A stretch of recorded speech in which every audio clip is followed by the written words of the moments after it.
Bonjour à tous et bienvenue chez nous. Bienvenue à cette première université d'été. Et maintenant, on va accueillir l'invité d'honneur.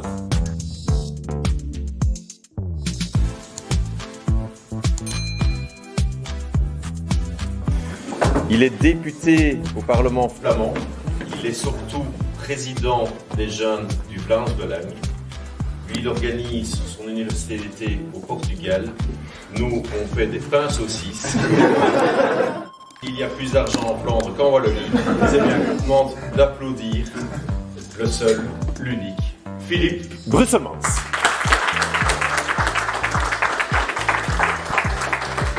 Merci beaucoup, Jérôme. Bonjour tout le monde, chers jeunes gens, chers sympathisants, chers amis. Je tiens tout d'abord à vous remercier pour l'invitation. C'est un honneur pour moi d'être ici pour la première édition de l'Université d'été de chez nous, un nouveau parti que nous sommes heureux de soutenir. Je me réjouis également de voir ici tant de jeunes, ce qui me montre une fois de plus que la Wallonie aussi a besoin d'une alternative de droite, également et peut-être surtout pour et par les jeunes. Alors, permettez-moi de me présenter brièvement. Comme Jérôme a déjà dit, moi je suis Philippe Brusselmans, le plus jeune député de notre pays et président de la jeunesse du Vlaams-Belang. Et aujourd'hui, comme un vrai Belge, je parlerai en français, mais je devrais malheureusement faire appel à un interprète bénévole dans la salle pour le tour des questions qui suivra. Après tout, ma connaissance du français se limite à quelques mots de base qui suffisent juste pour commander une belle bouteille de vin au restaurant. En réfléchissant à ce que j'allais dire aujourd'hui et surtout à ce dont les autres orateurs invités allaient parler, je me suis dit, pour une fois, je ne vais pas parler de politique nationale. Une fois n'est pas de coutume, je ne vais pas parler du cirque fédéral des dévoreurs de subsides culturels ou des flux migratoires vers la Flandre et la Wallonie. Non, si vous me le permettez, je voudrais aujourd'hui faire un zoom sur la situation en Europe et le rôle important que la jeunesse joue en son sein, un sujet que je traite quotidiennement en tant que président de la section jeunesse. Et chers amis, laissez-moi aller droit au but. La société occidentale est en état de décomposition. Ça déclin, cette transition évolue lentement ces dernières années, mais tout s'accélère aujourd'hui. Nos États-nations perdent rapidement leur souveraineté, comme en témoigne la dette collective au niveau européen qui a été mise en place grâce à l'hystérie du Covid ou encore les manifestations de Black Lives Matter, qui sont en fait un deuxième iconoclasme et une attaque contre notre patrimoine matériel et immatériel. L'érosion de l'État-nation a dépouillé les pays d'Europe occidentale de leur emprise sur l'ordre du pouvoir international. Et le vieillissement de la population, dont la solution proposée est l'importation de cultures barbares, ne fait rien pour arranger les choses. Ce sont les jeunes qui seront bientôt à la barre et qui seront confrontés aux plus grandes questions du siècle. Que faut-il exactement pour stopper le déclin de l'Occident? Que faut-il pour restaurer la gloire de l'Occident? Je suis né en 1997, ce qui fait de moi un millennial, un paria de mon espèce, diraient les sociologues, car à quoi ressemble un vrai millennial? Ils sont de gauche, ils sont bruyants, et ils incarnent la police de la pensée du politiquement correct. Pour ne donner que quelques exemples, citons les jeunes Américains qui plaident pour des safe spaces et des trigger warnings dans les universités, ou le syndicat national des étudiants britanniques qui se préoccupe principalement de condamner l'islamophobie, et aux Pays-Bas, des jeunes hommes qui votent pour la gauche verte et qui, pour protester contre les agressions massives d'immigrés arabes à Cologne en janvier 2016, ont défilé en jupe dans les rues d'Amsterdam. Mais ne laissez pas vous rendre fou.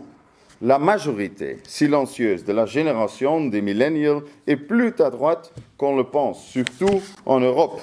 Par exemple, regardez la France. Lors de la dernière élection présidentielle, Marine Le Pen a recueilli plus de 40% des voix. Et son parti est le plus populaire auprès des jeunes.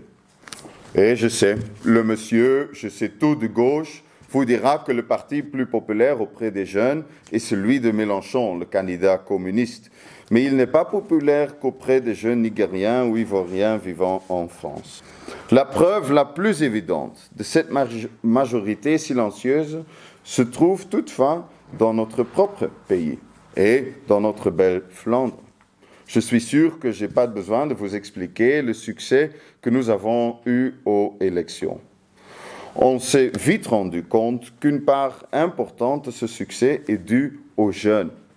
Quelques semaines passées, le sondage Popol, organisé auprès des jeunes par le magazine Humo, est sorti.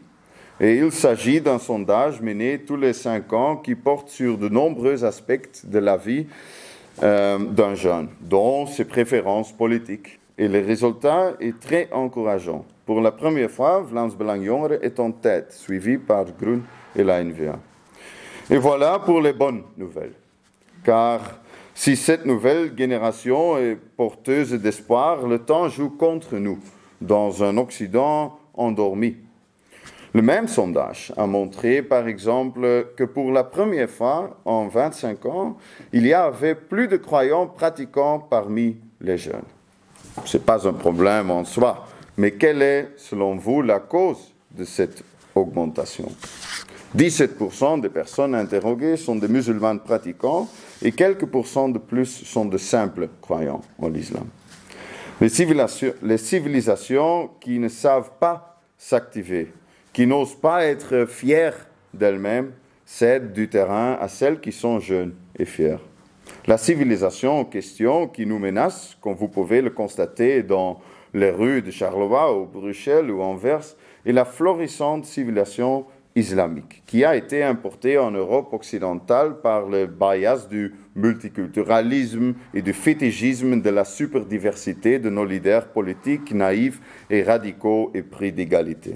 Je vais peut-être surprendre certaines personnes, mais je crois que l'islam lui-même n'est pas à blâmer.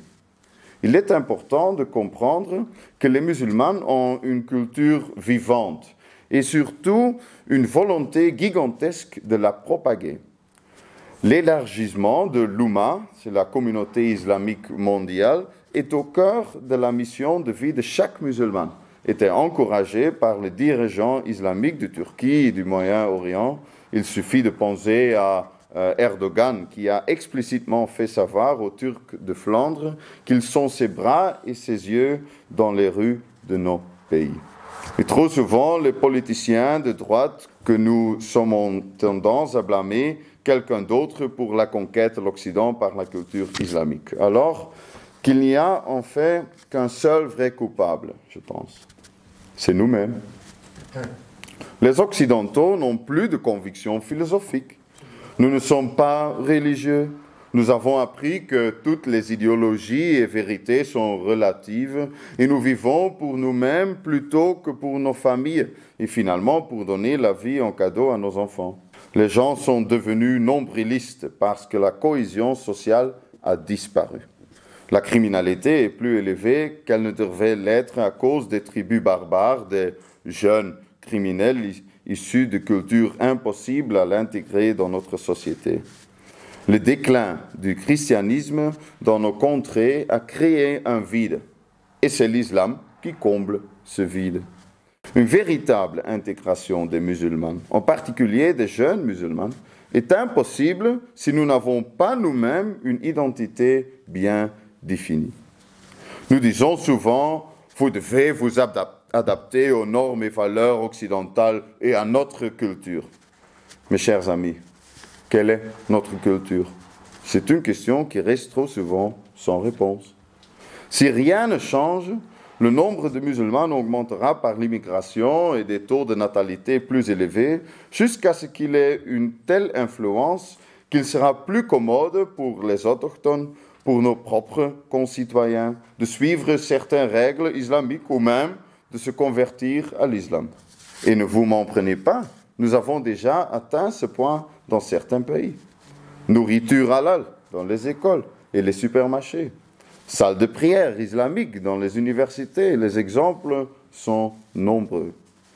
La seule façon de sauver l'Occident de l'effondrement est de nous regarder droit dans les yeux et de rendre à notre propre civilisation sa force et sa vitalité. Stopper l'immigration, intégrer les musulmans et réprimer la criminalité, mais surtout restaurer la dignité qui a fait la grandeur de l'Europe.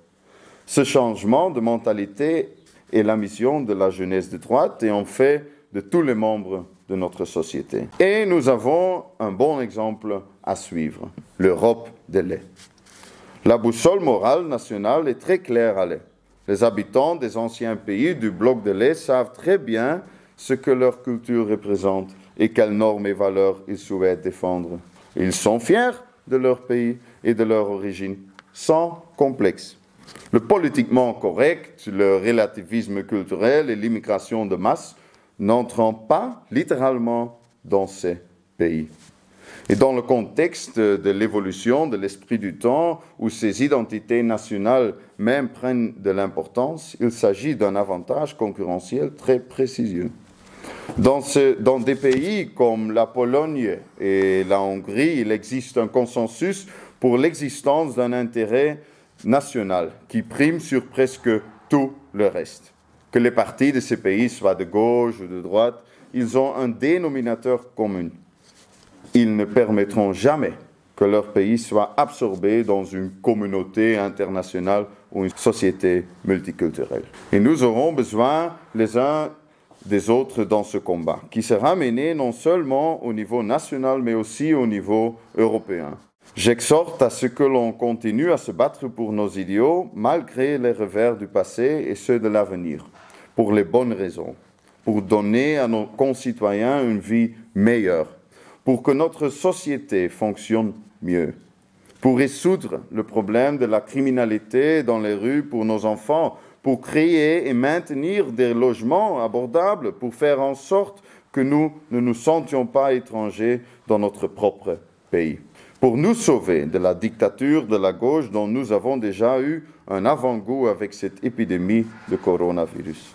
C'est notre mission, c'est ma mission, c'est votre mission, et c'est une mission difficile. Mais c'est une mission pour laquelle il vaut la peine de se battre. Et je vous félicite pour votre présence ici aujourd'hui. Ce n'est pas facile, je sais, mais c'est courageux. Et surtout, je vous souhaite bonne chance pour le développement du parti et de la section jeunesse. Merci. Merci beaucoup et bienvenue chez vous.